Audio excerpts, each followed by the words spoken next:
Selamat malam pemirsa, saya Tina Talisa. Siapkan komentar Anda, pendapat Anda ke iNewsTVMobile.com. Apa yang harus dikomentari? Malam hari ini kita akan membahas mengenai artis yang terlibat dalam prostitusi.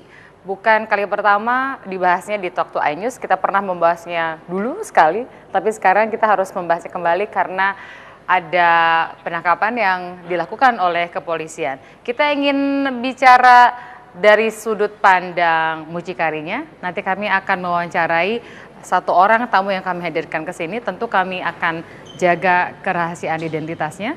Kemudian juga ada seorang artis cantik, bagaimana melihat soal isu prostitusi yang kemudian membuat para artis dianggap rentan dengan kegiatan ini dan juga sering dituduh terlibat dalam prostitusi.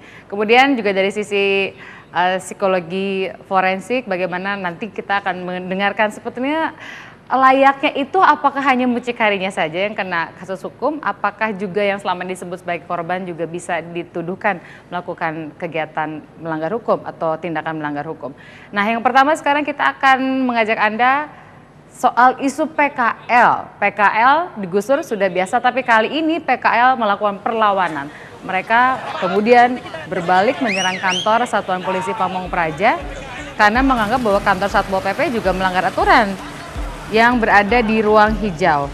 Jadi sekali lagi awalnya karena mereka kesal lapak mereka yang berada di sepanjang ruas Jalan Jakarta Bogor digusur.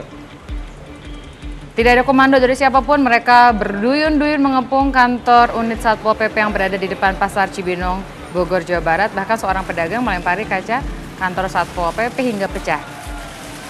Aksi kekesalan ini sekali lagi karena mereka tidak puas, mereka protes atas penggusuran paksa lapak mereka. Padahal tempat relokasi yang dijanjikan untuk mereka berdagang belum selesai dibangun.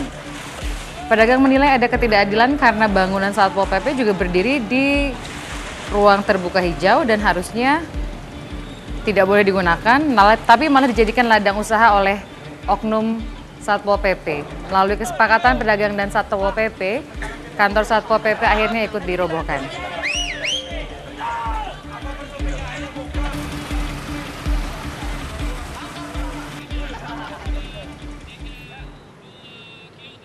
Kita pindah mengenai bencana banjir di Aceh Tenggara, di mana di sana ada sebuah jembatan penghubung yang ambruk akibat tertempa banjir. Tidak ada korban jiwa, tetapi jembatan penghubung di Desa Meranggun dengan Desa Terutung, Kecamatan Darul Hasanah, Kabupaten Aceh Tenggara ini ambruk terkena banjir pada Selasa siang. Jembatan ambruk karena tidak kuat menahan luapan Sungai Lawe Mamas. Agar bisa melintas, warga pun membuat jembatan darurat dengan menggunakan sisa kerangka jembatan. Dan sekali lagi bersyukur tidak ada korban jiwa akibat peristiwa ini.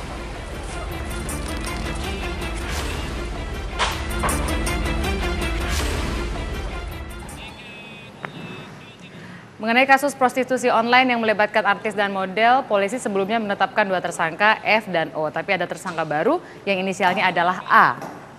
Ini merupakan pengembangan penyidikan dari 2 tersangka F dan O, dan A merupakan bos dari mucikari F dan O. Menurut keterangan Kepala Unit Perdagangan Manusia Direktorat Tindak Pidana Umum Bareskrim Polri AKBP Ari Darmanto, A berperan mengatur seluruh artis dan model yang dipesan oleh klien. Sampai sekarang sudah ada 5 tersangka, diantaranya yang tadi saya sebutkan F, O, dan A, serta 2 orang pelanggan prostitusi. NM tidak ditetapkan sebagai tersangka dan hanya ditetapkan sebagai saksi korban. Demikian pula juga dengan PR.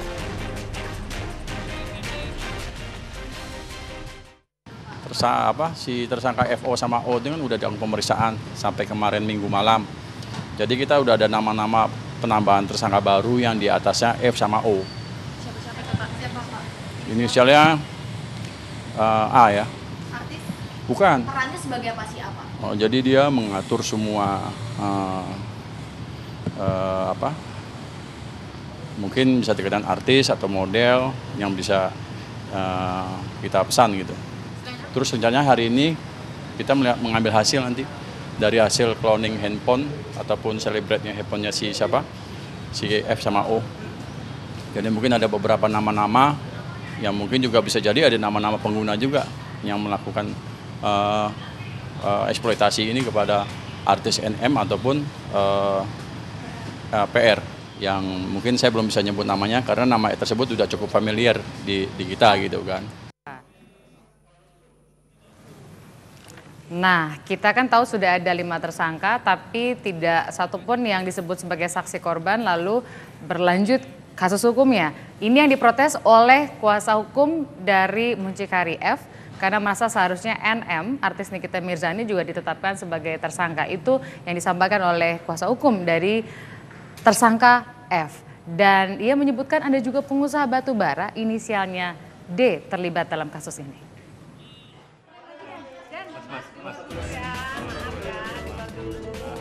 Kuasa hukum O dan F, Osner Johnson Sianipar tak patah arang, menggiring NM dan seorang artis untuk dijadikan tersangka.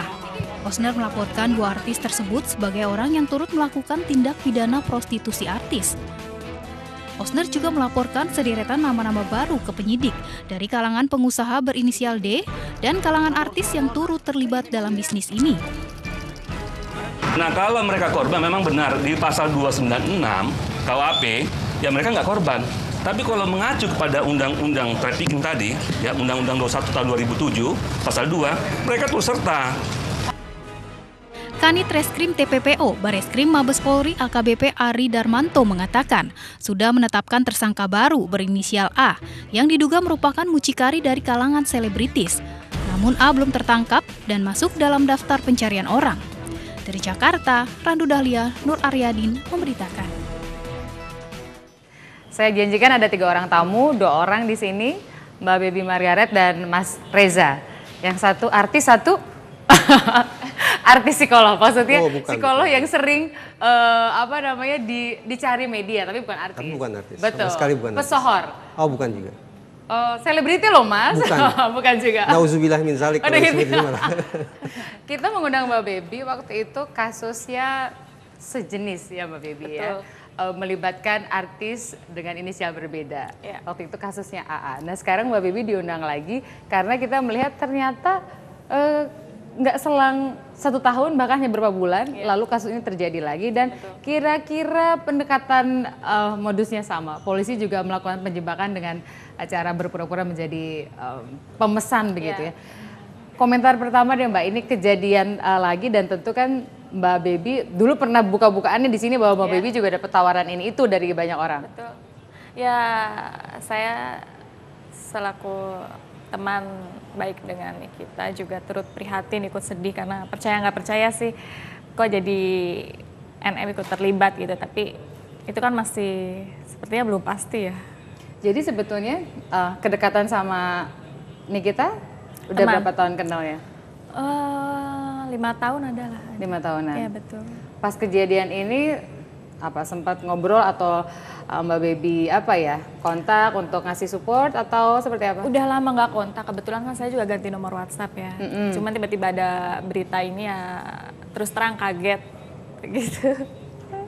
Dalam posisi ini kan Mbak Baby dulu pernah bilang bahwa dalam SMS itu suka ada yang menawari gitu ya? Iya betul. Sampai sekarang masih ada nggak yang begitu sama Mbak Baby? Masih ada. Masih ada. Cuman kan ya kita coba ngertiin lah, bukannya menuduh atau apapun. Namanya kita artis atau model, semua orang itu pasti ada kebutuhan. Mungkin itu faktor ekonomi atau gaya hidup, akhirnya menjadi terjerumus ke hal yang seperti itu. Tapi kan tergantung dari niat kita sendiri, kalau kita mau ngambil jalan yang lurus atau yang belok gitu loh. Ya mungkin, gak bisa banyak bicara juga. Kenapa? Ya masalahnya kan aku juga harus netral, karena kan kesini temen ini jadi ya.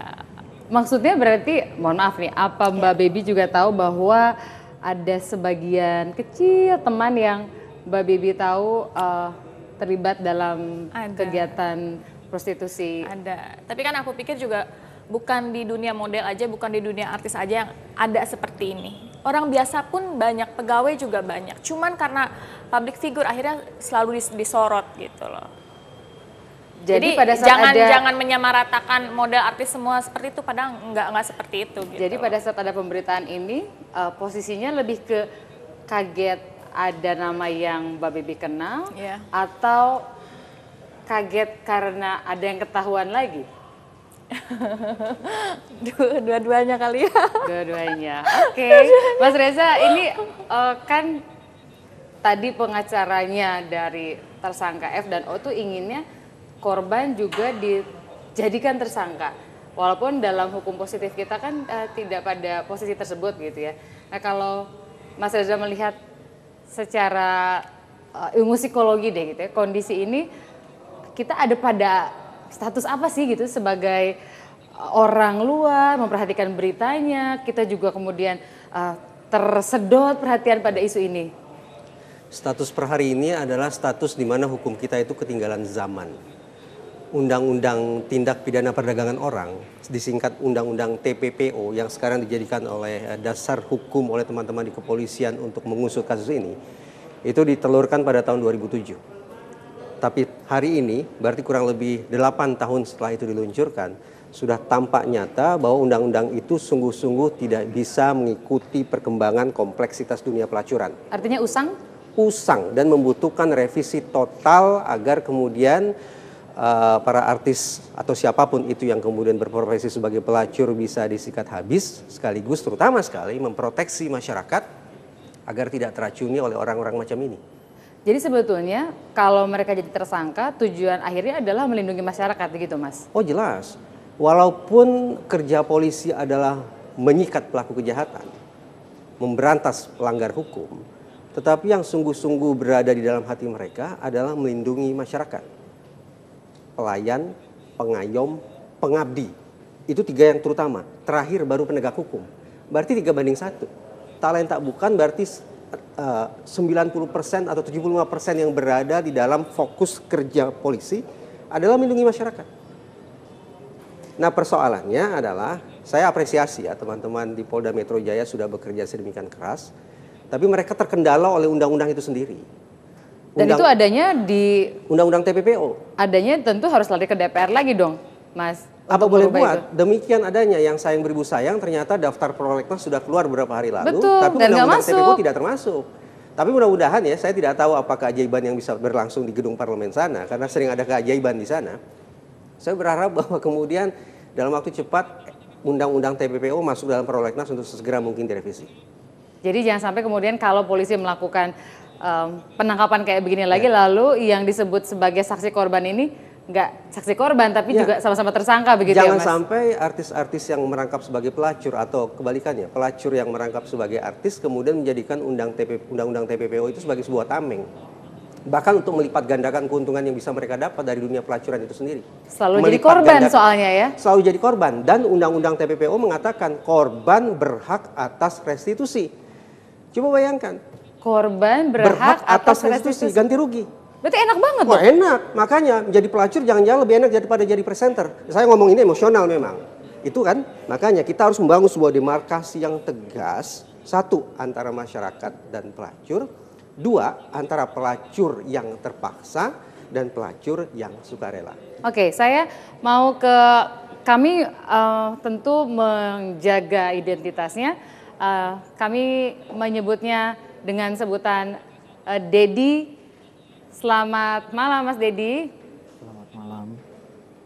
Ya, Mas Dedi ini adalah yang terlibat dalam kegiatan prostitusi. Mas Dedi boleh cerita sudah berapa lama kalau boleh dibilang ada dalam kegiatan ini Mas Dedi? Kalau untuk kegiatan ini masih baru, tapi di awal-awal ini saya sudah banyak bertemu dengan mucikari-mucikari kelas kakap. Oke, jadi pada saat Anda memulai, Anda katakanlah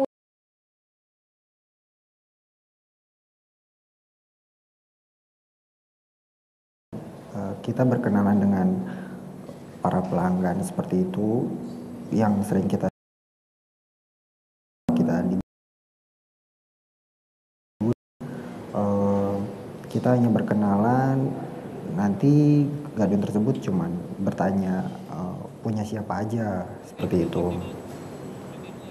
Jadi punya siapa aja. Saya boleh tahu ada berapa orang yang selama ini biasa Anda tawarkan ke pelanggan? Selama ini kita masih tawarkan hanya orang-orang biasa seperti profesinya pelajar, masih kuliah, juga ada yang pegawai kantoran. Tapi kalau untuk artis-artis dan model itu kita harus melalui mucikari-mucikari yang lain. Kita sering memberikan job lemparan seperti itu. Job lemparan. Jadi besarannya berapa sampai berapa, Mas? Angkanya? Kalau yang biasa itu range-nya dari 5 sampai 10. Tapi kalau untuk kalangan model sampai artis-artis ternama ya semua di atas 20 ke atas. Oke, kita lanjutkan nanti ya. Dan kami harap Anda berikan komentar kepada kami juga di iNews TV Mobile.com. Kita kembali di Talk to iNews.